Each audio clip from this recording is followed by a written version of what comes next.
There we go. Hello, good morning or good afternoon, whenever you're watching this. Hopefully you're live with us right now.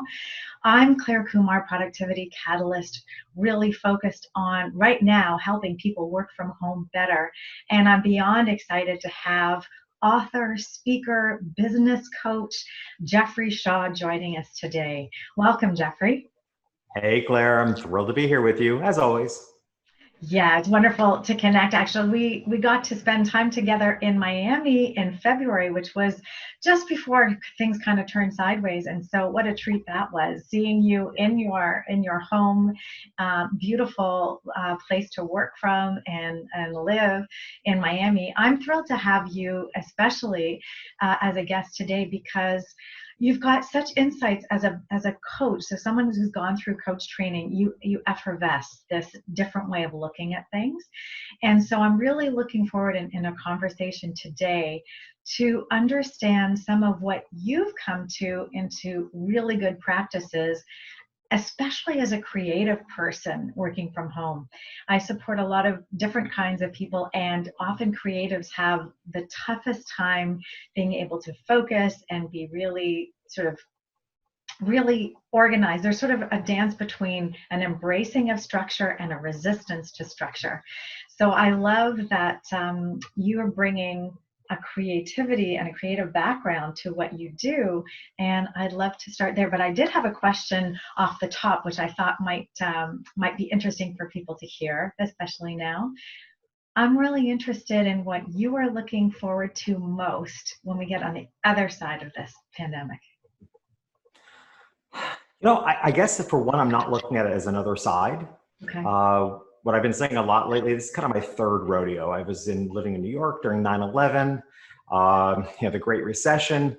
I don't think there is a definitive side, right? And I kind of hope there isn't, because I'd like us all to kind of move consciously and mindfully into the next chapter of whatever that might look like. So I don't know if there's a definitive other side. What I am looking forward to is embracing the changes. One thing I've always said in business in my life, people have said, how do you make business decisions? I've always said every business decision I've ever made has been based on how I want to live first. And what I've learned a lot during this time is what has been working in my life, what I'd like to be different, so that what I'm most looking forward to on quote unquote the other side, if there is one, is just making those incremental changes that we make in our lives to make sure the end result is the life that we want to live. And like I said, for me, that always means, how do I want to live? What changes do I want to make in my business to support that? I love that. It's such a values-based and vision-based way of deciding what's in and what's out. Yeah. Like I said, to me, I want myself and anybody I work with to end up with the life you want. I think we can so easily just progressively build, right? Build our lives, build our businesses, build our careers. And we don't often take time to consider, is this really what I want? And to me, this is what this time has given many, many people, is to decide what in their world worked really well, what do they want back, and what maybe do they not want back. And it's a change. So if there's another side, it's, like I said, to me, it's a progressive change towards the life that you want. We've got an evolution opportunity, really, to figure out how we go through this and how we emerge in what we want to see there. I love that optimistic and positive view on what's happening here. And it was great. I was in a conversation with clients last week and with the leaders in the team, and the conversation evolved to, well, we've got an opportunity now to look back on what we had and choose what parts of it we want to actually reinvite into our lives when we get a chance to redefine and sculpt this differently. Yeah. I look at it as an expansive opportunity, and you mentioned creatives. So one thing we creatives encounter all the time and have always encountered is the assumption that we lack focus, or the assumption that we look that we're easily distracted. And while there's truth to that, I also meet a tremendous number of creatives like myself who are also pretty scientific based, right? I mean, I've always said all my passions work with both the left and right side of the brain. I'm a photographer, right? Photography is both an art and a science. I love to bake. Baking is an art and a science. I like to landscape. Landscape and gardening is an art and a science. And actually, we meet a lot of creatives that have a far more logical, scientific brain than that a lot of people realize. So, one thing I've always battled for myself and for others is the idea of finding your niche, because we've always been told in business to pick one thing, find your niche.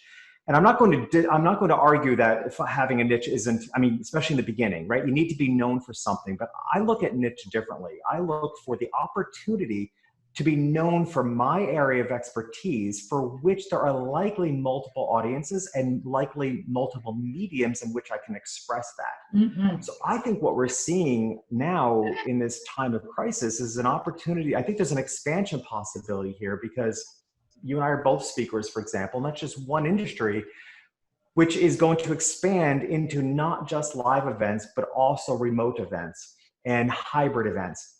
So I think, in a time like this, I think because things had to be added in, we had to add in solutions. That doesn't mean those solutions have to go away.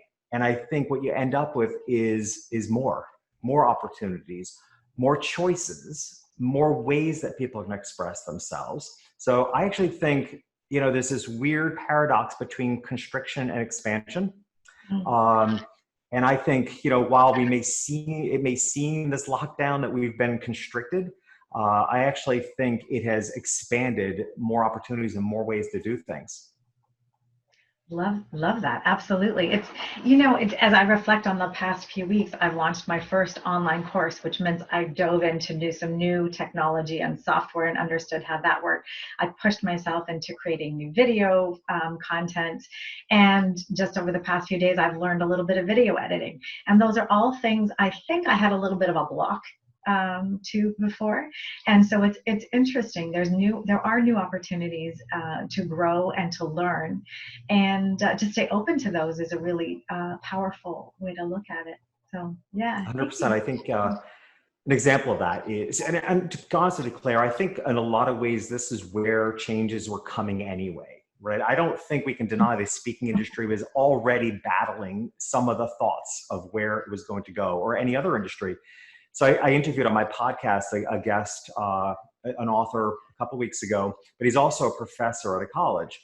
Now, there's an example. He was saying that the university he's a professor at, had a 5-year plan to take their education online, which he argued against, that this shouldn't take 5 years. Well, do you know, during this current crisis, they accomplished that in 7 days, right? So it was going in that direction. They were aware as an educational institution that they likely had to expand to online learning and e-learning in different formats. But the current situation just sped it up. And I think that's often true. I don't know that any of this is any different than where we would have ended up. We're just ending up there much sooner. Yeah, we've had a bit of one of those whip starts to kind of. Yeah, we've been pushed off actually, and it's like, now you better figure it out, because you don't have options. So as a creative person, constriction does breed creativity and innovation. 100%. Thinking. So yeah, so that's an interesting place to think about it. So yeah, if you can hold on to your attitude first and foremost in how you approach this time, I think that's powerful. So I love that you sort of reframed it right away and said, what other side? Because and we've been through, I think you point out rightly, that we've all been through challenges before, and we emerge through them, and we learn, and sometimes what we think is going to be dire just opens new doors. So holding on to that is super powerful. You mentioned your podcast, so I just want to let everybody know about that too, because it ties into the creativity. And for anyone who's a creative entrepreneur who wants to run a really soulful business practice, your podcast is a wonderful way to go, because you're connecting really interesting thought leaders in business and bringing them to your audience to help those creative warriors, which is the name of your podcast, really embrace some of those new ways of thinking. I was listening to your podcast last night actually, and lots of really rich information there. So check out Creative Warriors, anyone who's interested in that kind of perspective for your business. It's super powerful. Thank you. Yeah, so we talked a little bit before about things that you're doing to keep productive in this time. I don't know about you, but the first couple of weeks when I could actually see this coming before our government was taking any action, I was actually supposed to come down, as you know, to Miami. We were going to get together in person again Yes. in March, and it was around the 8th or 9th of March, I think. I went, I think this is going to turn, and it's going to turn in the next couple of weeks. And I think I'd rather be at home, where I feel like I understand my healthcare system. I'm up in Toronto, you're down in Miami. And I know that my friends in Miami would have looked after me. But I just thought, I sense that I need to make a decision. And that first 2 weeks honestly was the most stressful for me because I could anticipate this thing happening and we weren't doing anything. We were coming up to our March break here in Ontario where millions of people were going to leave Ontario and go traveling. And I thought that is not a good idea right now. So I lived with some anxiety. I was never more in social media and I was trying to turn and influence conversations because in a period of a bit of chaos, trying to control what you can control is sometimes very calming, and then knowing where you have influences. So I spend way too much time, it felt like at the time, but as a friend who's another coach, and I like to surround myself with coaches, I think they've enriched my life so much. She said, maybe this is your purpose right now, is shifting some of these mindsets. And so I did that for a couple of weeks, then settled into, I need to find myself again. I need to find my rituals, my rhythms, my anchors. And so I wonder if you can talk a little bit about, you mentioned to me, productivity starts the night before. What do you mean by that? Gosh, Claire, and there's so much in what you just said, right? For me, I never skipped a beat. Like for me, this ignited a fire in me that I think I had let fester a little bit without my knowing. In that, so on Creative Wars, my podcast, which you mentioned, we do a series of questions at the end. And the first of those 4 questions I ask every guest is, what drives you crazy? And the reason I ask that question is because we've just listened to a thought leader and author for some 40 minutes talk about what they do and their important work. And what I found is when I ask people a question, what drives you crazy? What I want the audience to hear, and almost always, and very often the guest has this aha moment themselves, that so often what drives us to do what we do and the work that we've chosen and the message we've chosen in life has something to do with what drives us crazy. It's something we don't want other people to encounter, or it's something we're in the process of healing from. And so I want people to hear that connection. So for me, when the crisis started, it immediately connected with what drives me crazy. What I assumed was going to happen is this was going to be another time when we self-employed people were overlooked, because that had always been our experience, at least here in the US. In any other crisis, financial help from the government would go to small businesses, which are determined as 500 or fewer employees, right? But probably a minimum of 10 employees or 20 employees, which meant there were going to be a huge swath of people, self-employed, that were going to be left out. So it ignited a fire in me to immediately get to work, to see to it that didn't happen. Thankfully, because of the influence of self-employed people here in the US, it didn't happen. Like the CARES Act bill literally had language built into it to protect the self-employed. So I didn't have a pause, quite honestly. And I've actually been a little concerned about that now, in that I haven't skipped a beat. So I'm wondering, do I need a break? Like, as we are starting to reopen, do I have the fuel capacity because I didn't get a break? So I'm wondering, do I need how sometimes you go on vacation and you need, like, when I vacation, I don't sit still. So sometimes I need a vacation from my vacation. Yeah. I wonder if I'm going to need to give myself build in a little break here, because I didn't have that pause that a lot of people had. But the one thing I stuck with are my practices. And this is, I think, really important, because it's so easy to stick with our daily practices of productivity when things are going well, right? It's much harder to stick and be committed to our practices of productivity when we are being challenged, and yet that's actually when we need them most. Agree. So I literally have I would say kind of a 3-step process, which does begin the night before, carries over to the next morning, and then, it kind of accelerates the day. And part of that is, interestingly enough, kind of goes right back to what we had said about there not being an ending. I try to break down the barriers in life that create these false sharp endings, right? New Year's, right? Why is December 31st dramatically different than January 1st? So I try to break down what appear to be barriers because I think it is a complete loss of productivity. Mm-hmm. Right? Education systems will tell you how hard it is to get students back into gear because of the long summer pause. And think about for us, how when we take a vacation, how hard it is to get going again, right? Even multitasking on an everyday basis. Every time we multitask, there are seconds and minutes lost to getting back up to speed. So I'm always I think one of the things we can do to be most productive is to break down those false barriers that create these divisions between time. So my first practice is that productivity begins the night before.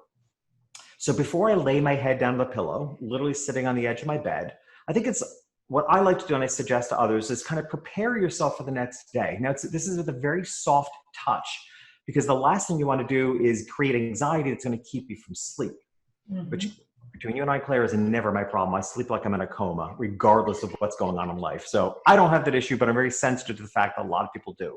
Yeah. But I do have a practice to take a light look at my calendar. Again, a light look, not meant to be stressful. So you don't miss the first meeting in the morning that you could entirely forget about. Yeah, and I like to visualize my day. You know, I find what cuts, and again, we're all at different stages of productivity. For me, and some people battle with productivity because they don't have enough on their plate. And we all know it's really hard to be productive if you don't have enough on your plate. I think most of us, myself included, I battle with overwhelm.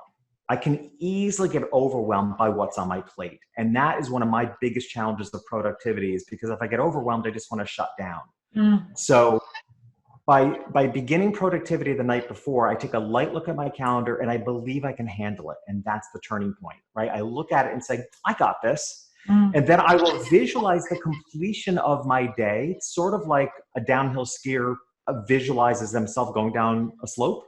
Yeah. I just visualize myself quickly. This is all just a matter of a minute. I just visualize completing those tasks, getting up. I always read in the morning. I usually prepare for that day's podcast interview, for example. Then I have my calls. I'll literally visualize myself completing those tasks. Just my brain is just visualizing it. And then I'm done. And then I put my head down.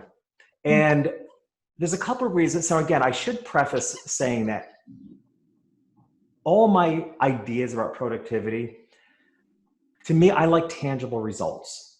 I don't do, meditation is a wonderful practice. I do meditate. It's probably and I think there are tangible results of meditation, most definitely, but I look for everything that I do and everything I offer to others because I work with self-employed and entrepreneurs who are very short of time. So I look for what I can suggest that is going to actually bring tangible results because I don't like to waste a second of my time. And this practice of what you put into your brain before you put your head down, I mean, science has proven that there actually is truth to the idea that if something's on your mind, to sleep on it. Oh, absolutely. I call it letting my back brain go. And one of my friends who talks about it, she says you have a personal assistant. You can give it to them to work on at night. I love that. I love the back brain. I love the idea of personal, but that's exactly it. I like back brain better than I do subconscious. But that's exactly it, right? If you pre-visualize how that day is going to go, I just have seen tangible evidence that the day feels like the visualization. The day feels like it's in flow and smoother. And if there is something that needs to be worked out, sleep on it, right? There's real science to that your brain your back brain, as you say, will process a solution for that. Yeah. So I think to me, there's enough tangible evidence to know that beginning the night before is a really productive way to start the next day. And I love that it involves visualization because we know from athletes that have been tested and gone through science too, that it actually improves your performance. So I'm betting there are neural pathways there are connections being made all the time, which are giving your brain a sense of reward before you even started the task. 100%. Really powerful. I love that. My word for the year, actually, this year is intention.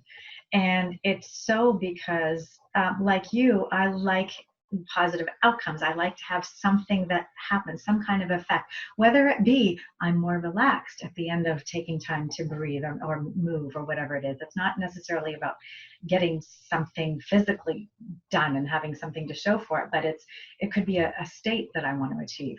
And so it's really, I think, intention, and that being tied to what you do the night before. So you're setting an intention for your day the next day and visualizing it actually happening.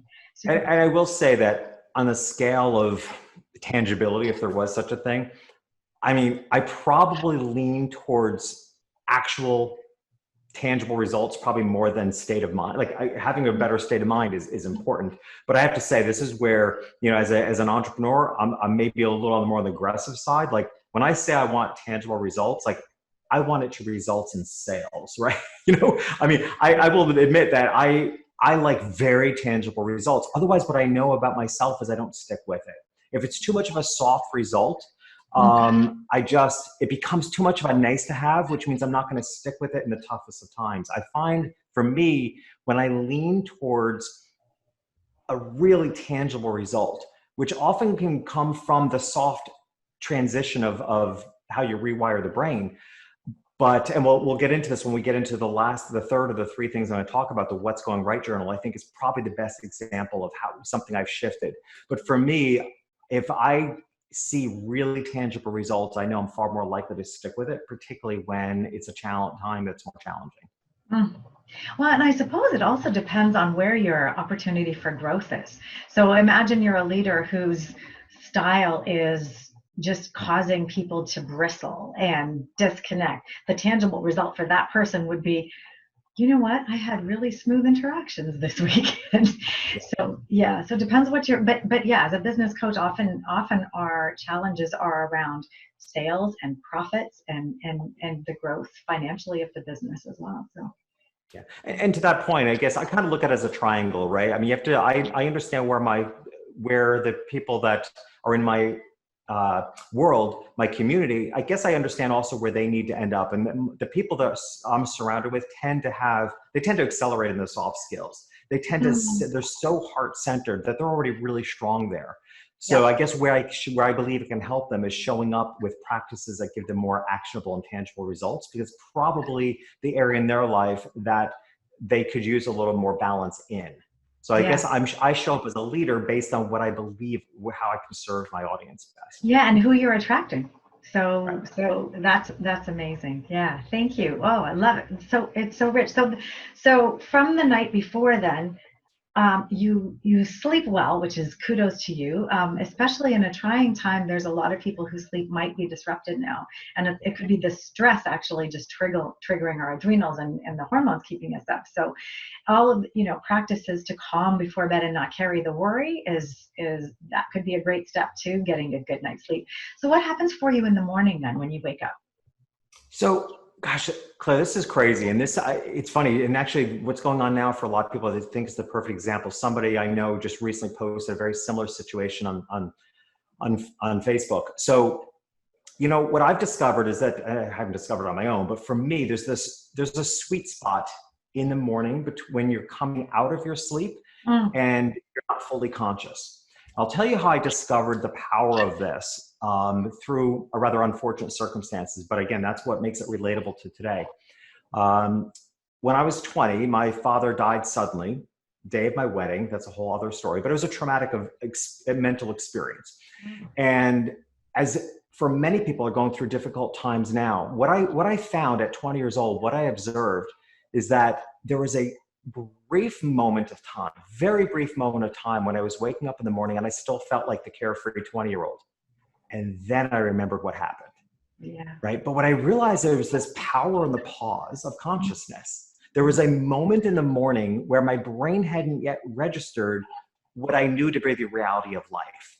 And I always wondered what could become of the power of that. So fast forward 30 years or so, when I'm now, in the business world and as an entrepreneur, and I always remember that sweet spot of consciousness or lack of consciousness, and wondered what good can come of that, right? What good can come of that brief moment of time? And so it for me at a time in life when I think I'd mentioned earlier about being that overwhelmed being one of my biggest challenges. Mhm. When I became very aware that that was probably one of my biggest stumbling blocks, that I would wake up in the morning, I was very aware of the level of anxiety that I was facing about being overwhelmed, and realizing that was a real barrier for me. Mhm. That it actually, from a productivity standpoint, caused me to slow down, if not just be fearful, because I didn't know if I could handle it all. So I created a morning, what I call a morning mantra for myself, which is that phrase that I repeat in my mind. And to me, the phrase that I repeat is, today is full of opportunities. Let me rejoice and be glad in it. Right. So Mhm. I needed to Could put you that say in my that one more time? subconscious brain. Can you say it one more time? Today is full of opportunities. Mhm. Let me rejoice and be glad in it.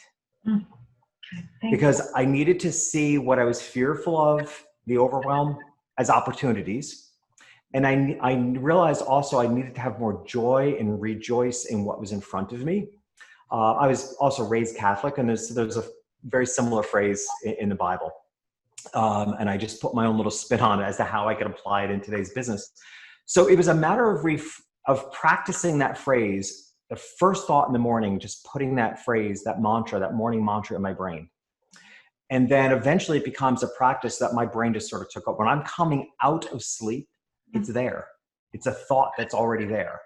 And it's just been trained in, but it totally shifted how I looked about the day that was ahead of me, from fear to abundance. And that, to me, when it comes to overwhelm, and if overwhelm is an obstacle to productivity, Mhm. to me, that's how it has to be reframed. It's like, you have to see what I often call problems of abundance. You know, when I'm coaching someone and they're fearful, I can literally hear their fear that, well, what if this brings in more business than I can handle?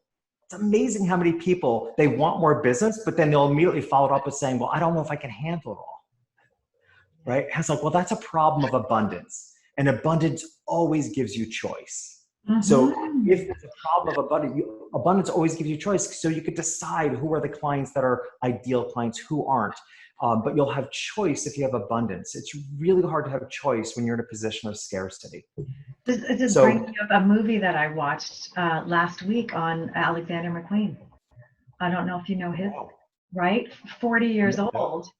And at the top of his career, working with Gucci, I think at the very end of his career, and doing 14 shows, 14 runway shows a year. Wow.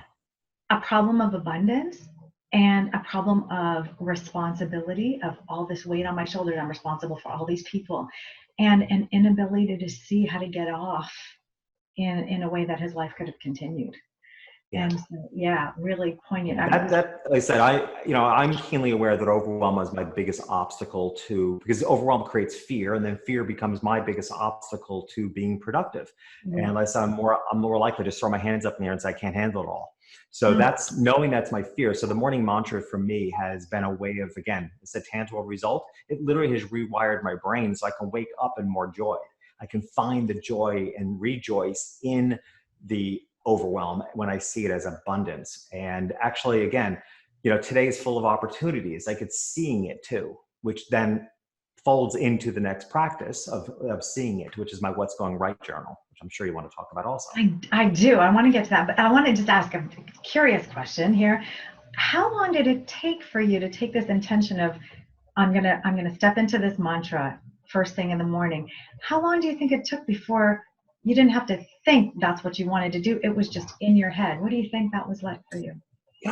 Such a great question. I wish I could recall. I don't really know, because again, there was no definitive, but here's my answer that I'll provide. I'll say 3 months. And here's why, because I think 3 months cures everything. I mean, it's just always been my answer to everything. Like, if you want to change like new habits, if you want to change in your life, I just find everything gets solved in 3 months. Like, even when it comes down again to the science of affirmations for tangible result, like, how long will you need to repeat an affirmation before it becomes a habit and becomes ingrained? 3 months, right? So I'll say it probably took 3 months, just because I find everything takes 3 months. And the moment this pandemic started, honestly, the moment we became quarantined, I was like, yeah, this is going to last 3 months. because everything always seems to last 3 months. Before there's an evolution. There's science for you. Well, it's interesting because I've looked at it too. We know 21 days was a myth, and there's some other science that says 66 days. And I always think, like the example you gave, they brought on online learning in 7 days. It's often a case of what the pressure is or what the context is to drive you forward and where that motivation comes from. It could be that you sensed that this was such a good thing to hang on to and to dive into, that because not only does it help you in that moment, it helps you for the rest of the day. Like it stays with you as your foundation for that day. So maybe I'm betting it was faster than that. I think so too. It felt quick. Like I think it probably was. But maybe, yeah, it felt, I don't recall because wasn't really conscious of how it was taking, the transition was taking place. But I would say it's probably quicker because it reasonably wouldn't take that long. But it just became a subconscious habit. It just, my brain registers that first, and it took advantage of that little sweet spot. And like I said, I've recently noticed other people saying how they wake up joyous, but then they remember what's going on and they collapse. And that's what I didn't just dream this. I didn't just dream this. Right. It's still here. This reality is still here. And what do I want to do with it? So, and I just wanted to figure out what I could do to better that bridge of consciousness, what I could offer. And this was my solution to that. Yeah, and so unless you were coming out of a nightmare, which sometimes happens in that last sleep for me, I'll remember it was in a dream, and it's like, sometimes I want to hold on to them like nothing else, but sometimes they're really disturbing. And then then there's also a need to come out into a good frame of mind as well. So yeah, one of the very first things in my ritual in the morning is focusing on mindset and what kind of mindset do I want to have for today. And do I notice I'm waking up with, like, on the wrong side of the bed proverbially, or do I sense that I'm feeling defeated? What is that about? So, and what can I embrace in terms of an attitude for the day to turn that around? Because that's, like I said, the foundation for the rest of the day. So 100%. yeah, but I love that. I love that. And thank you for sharing what yours is, because it's a really personal thing. I think you got to find the words that work for you in this moment, and hold on to them and keep them, keep them close. Keep them close. So yeah. So now moving on from that, the What's Going Right journal, which is a continuation of this positive, optimistic, abundant mindset. Can you tell me about that? So let me also share with you how it came about, because again, this explains what I've been saying all along, how I like tangible results. And this goes against popular opinion. I'm very aware of it, but gratitude journals don't work for me. Every time I've tried and started a gratitude journal, it doesn't stick. And I think it doesn't stick because, I think I'm innately a grateful guy. Like if I wake up and I'm breathing, I'm pretty grateful, right? I'm grateful for the blue skies. So I found it so broad that it just wasn't emotionally powerful for me. So I was looking for something else. And again, I was looking for how I can leverage the power of the brain in order to bring about more tangible results. So I created what I call the What's Going Right journal. And it's similar to gratitude, but it forces the mind to think a little differently. Now, we all know, I think most of us can know and can appreciate that one thing we have come to know is that what you focus on, you get more of. Okay. So with that idea in mind, you can imagine that if you focus more on what's going right, what are you going to get? More of what's going right. You literally can see it's cognitive bias, right? I mean, there's a science behind this. It's cognitive bias that your brain is more likely to recognize what it already knows. So the What's Going Right journal to me it used to be a 2-step practice. It's now kind of worked its way down to a 1-step practice, but I'll explain to you how it started as a two-step process because of the challenge of it. So what I would do is pretty early after waking up, I always have to have a cup of chai tea in the morning. That's my ritual, masala chai tea, boiled milk, the whole thing. It's a 15-minute ritual for me. But shortly after that, I would then sit on my meditation cushion and I would start my What's Going Right journal. The goal was to to make a list of what's going right. For me, it's a morning practice. I know some people do this in the evening so they can recall the day before, or the day that they just concluded. But for me, I did it in the morning because I look a little more globally. I'm not looking specifically what went right on Tuesday, but what's going right for me right now. And it might be things like, I'm meeting wonderful people. I'm seeing that people are introducing me to other people more frequently. I'm seeing that I'm starting to get a little more recognition. It could be, I got 2 great new clients, right? So it could be all different range between very obvious, like new client, to, having to dig a little bit and saying, well, I'm seeing that people are what's going right is people are seeing me, right? And there's a lot of value in that. But what I found when I first started this practice is that it was literally hard for me to see what was going right, because I started it at a time in life when it seemed to me that hardly anything was going right. I had gone through a really bad breakup in 2018. My business was in major transition.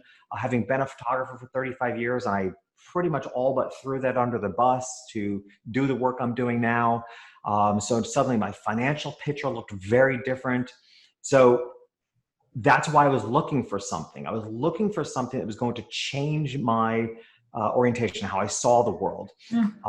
So when I started this, I started at a challenging time, which made it all the much harder to see what was going right. So I had to do it in 2 steps. I would sit down, I would try my best and not feel like I was making a whole lot of progress. And then I would walk my dogs for 40 minutes. And while I was walking my dogs, I was like, oh yeah, that's going right. Oh yeah, that happened. That was good. Oh, somebody said that to me, which then it also, so then I'd come back and I'd sit down and I'd complete the list that I had just repeated in my head, sometimes making notes in my phone.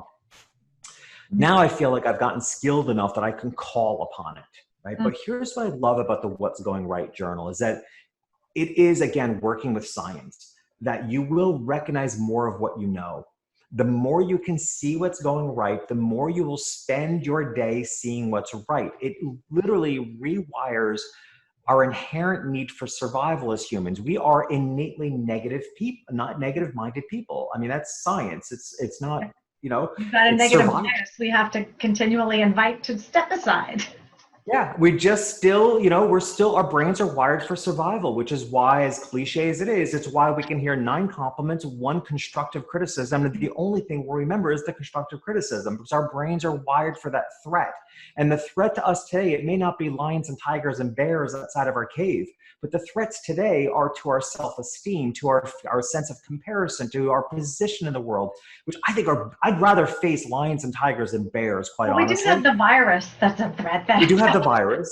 There's that, right? No. But those softer feelings of worth, self-worth, I mean, those are hard. Those are big things outside of our cave. So while we think we don't live in as threatening a world, I actually think we live in a very threatening world, because we're threatened by what we see on social media every day, how it makes us feel about ourselves. So we are wired for survival. Our brain is wired to see what threatens us. Yeah. And the What's Going Right journal to me is a very tangible way of rewiring that, because now I spend my days seeing more what's going right, as big or as small as it might be. And you will continue to see more of what's going right. And for me, it's the practice. It's not even in question how easy it is for me to stick with it, because I can physically see how it shifted my life when I needed it most, how I suddenly started seeing the world differently, and how by seeing the world differently and seeing what was going right, I got better results. So it's probably the practice that, not even probably, it is the practice that has brought about for me the most tangible results, because I can actually see. It's so much easier, which is why I can now do it in 1 step. It's so much easier to see what's going right on an everyday basis for me. I love it. My gosh, my brain is firing with about 50 questions for you, or things that connect to things. But let me see if I can remember some of the thoughts that came up for me. Number 1 is that it took some persistence from you to be digging into stuff. And so when you went for a walk, that, I don't know, it's loosening thoughts. It's letting them be free flowing when you're walking. So a lot of people who are feeling stuck, walking is very, very powerful. Don't think you need to sit with the journal and I must get my thoughts out and into this journal, walking is super powerful. So I love that you shared that, and then you came back, and now you've unlocked this flow, if you will, of getting these thoughts out. So that evolution is really powerful. The other thing that came to mind is something I talk about. I've got an ABCs of behavior change, and what you're outlining is sort of the E for me, the ABCDE that I've got it. And E is about engaging so much with the outcome of the change that you've invited into your life. And what you were talking about, you could see that this made the most tangible benefits. And when you make that connection to this caused these benefits, your intrinsic motivation to say, I want more of that, it's there. So whenever somebody's talking about a change they want to make, I invite them to really stay in that. Once you've gone through the change, whether it's you've decided to go for a swim, or you've decided to listen more in a meeting, or you've made the sales calls that you wanted, to tune in right after you've completed the action and sit with that feeling and let it consume you, because that's the wiring of the intrinsic motivation to get you to want to do that next time. Yeah, I love that connection you're making, because that explains beautifully why I was saying earlier on that for me, I need tangible results. And on the scale, I kind of lean into that, right? Because it's what keeps you going. Like if you can make that connection to the risk, the risk and reward, if you will, right? If you're willing to take the risk and stick with the practice, will you see a result? You're far more likely to stick with it if you can see the engagement. I also, as you beautifully pointed out, and by the way, so I'm working on my second book, which will be out next April or May, but I'm already thinking about the third book, which is likely about paradoxes, because I have a long list of paradoxes, which I've always been really curious about. And my editor actually is very eager on this idea. So, because I think, to me, it's the sweet spot between what appear to be opposites that I find a lot of answers in. And brain power is one of them. I don't, so most people identify how they get fantastic ideas in the shower. And, why is that? Is it because it relaxes? Is it because it's wet? Is it because it's womb-like? I mean, there's all different theories. All I know is that is true, but it's also, again, like you were saying earlier about constriction and expansion, it's when you nurture both, right? So it's important to have these disciplines and practices of productivity, and it's equally important to let it go, right? Which is why I had that two-step process initially, because I had to force my brain to function in a way that it wasn't used to, and to recognize what was going right. But it was when I let it go and walking the dogs that it came. And that, to me, is a constant interplay of life, which can seem like a paradox, because we're always looking for a definitive black and white answer, and it just doesn't exist, right? The best we get these answers when we kind of nurture both sides. And because sometimes trying harder isn't the answer. It's about, if I let this go and breathe and let other things happen, like the back brain, or allow some time to pass, or sleep, whatever. I love that. Yeah. So Trying Harder is my second book, the book I'm writing. That is not trying harder is exactly what that book is about, right? Because to me, it addresses the big question that I've faced myself, and I see other people, entrepreneurs facing, which is, we go into becoming self-employed out of a desire to have control over our destiny. And then we find ourselves living in a life that is so out of our control. We're confused by, I wanted control, but I don't have control. And so what I have discovered and what I'm writing about is that you actually can have a degree of control over what I call creating the environment. All you can do is create the environment, create the circumstances, have wonderful practices of productivity, have the right mindset, have the business strategies, have the business structure, have the effective business model. All you can do is create the environment, and then it really has very little to do with working harder, right? Then it's a degree of letting go. It's a degree of intention. It's a degree of trust, high degree of trust. But to me, that resolves the never-ending challenge for self-employed people that go into becoming self-employed because they want to control their destiny, and then they find out that it's all out of their control. And this has been the solution. It's like, no, but you can create the environment, and then you have to learn how to not try so hard.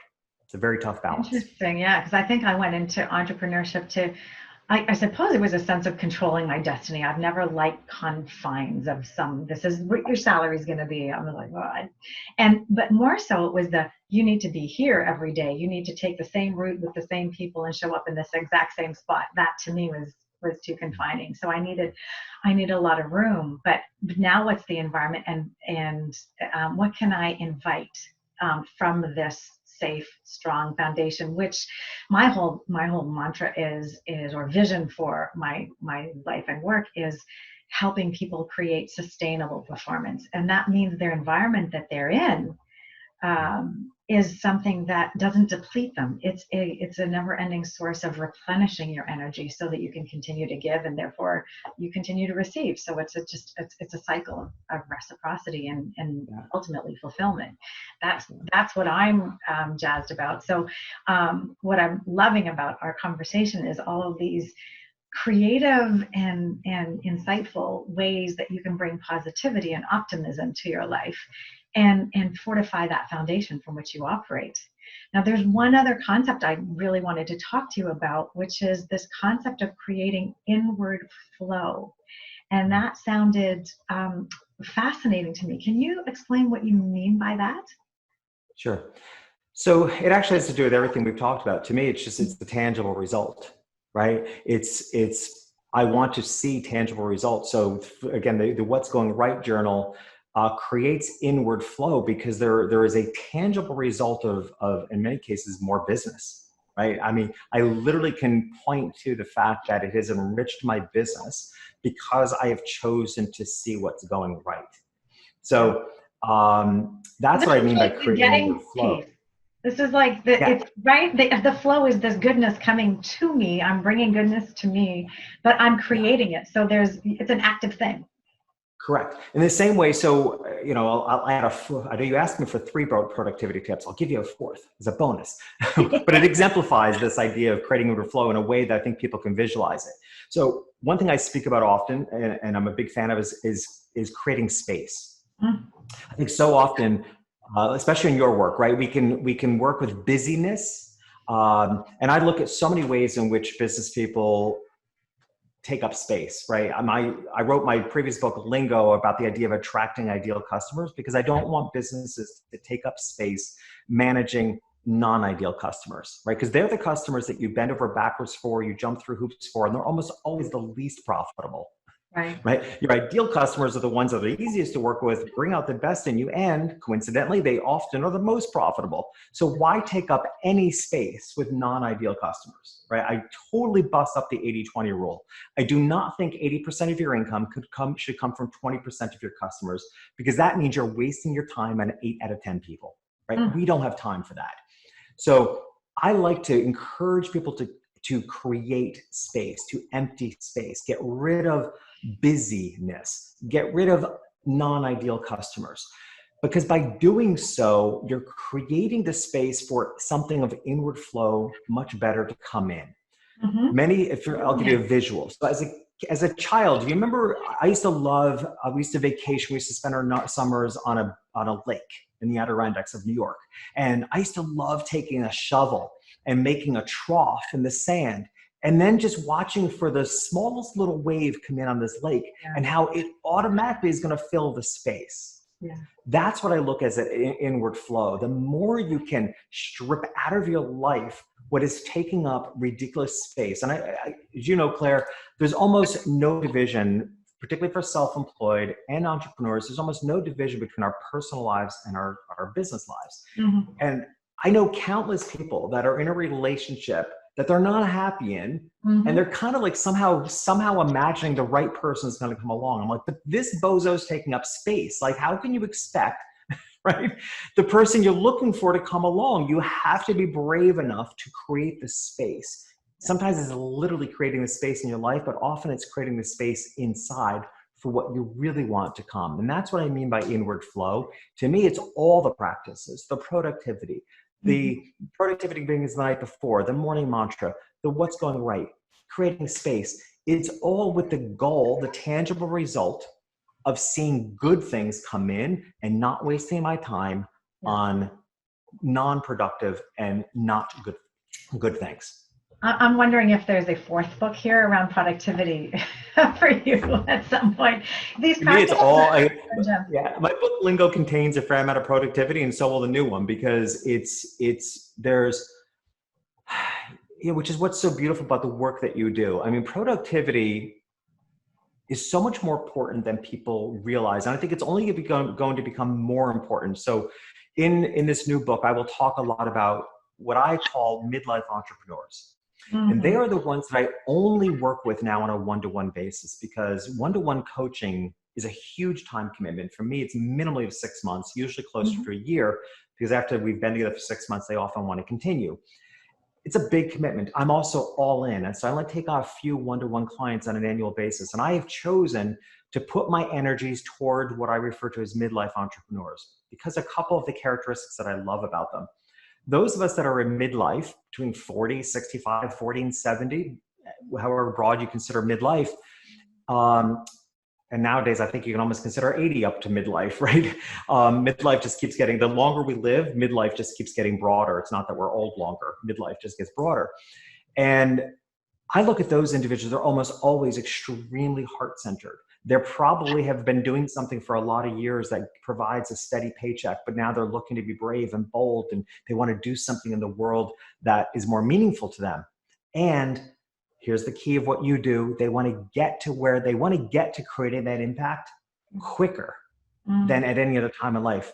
When we become 40, 50, 60 years old, every person I work to says, I know I could figure this out, but I don't have the time to figure this out. Yeah, their runway's shorter. I want to take off. Let's talk about and it's not really because they're going to die. It's just you're tired of how long evolution can take. And most of the people I work with, they'd figure out all the business stuff, but why? I've already figured out. I've already done it.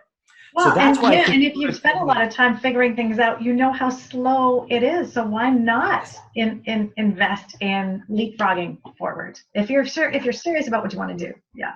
Yeah, I think productivity, could in so many ways be remarketed, if you will, because productivity can easily be put into the category of hustle, and right, which I know you don't like. I don't like it. I have choice words for hustle. Totally. But what I think you're just sparking for me is I'm sensing a whole lot of, don't you talk to me about productivity. Don't you pressure me into getting things done. And I've tried my best because based on science, people are drawn to do the things they are motivated to do, that they want to do. And so I rebuilt my brand about 2 years ago from my organizing business to solely focus on productivity, but it's productivity plus pleasure equals performance. And if you take the pleasure out, then it's stick a fork in my eye productivity, and I'm not that.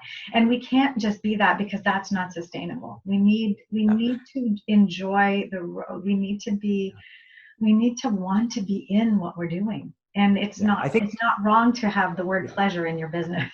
No, and I think the word productivity, I've never looked into the roots of it, but because it has the word product in it, I think a lot of times it's thought of, how do I get a product to market quicker? Yeah. And the way I think it needs to be rewired and rethought about is, how can you have the impact in the world you want to quicker, right? And by being productive, to me, that's why I put all the effort that I do into being productive. It's why I've created systems. People in my life always make fun of me about, I have a system. I have a system for my systems. Like I'm the spreadsheet king. Yep. Right? This is maybe why I was so drawn to you, Jeff.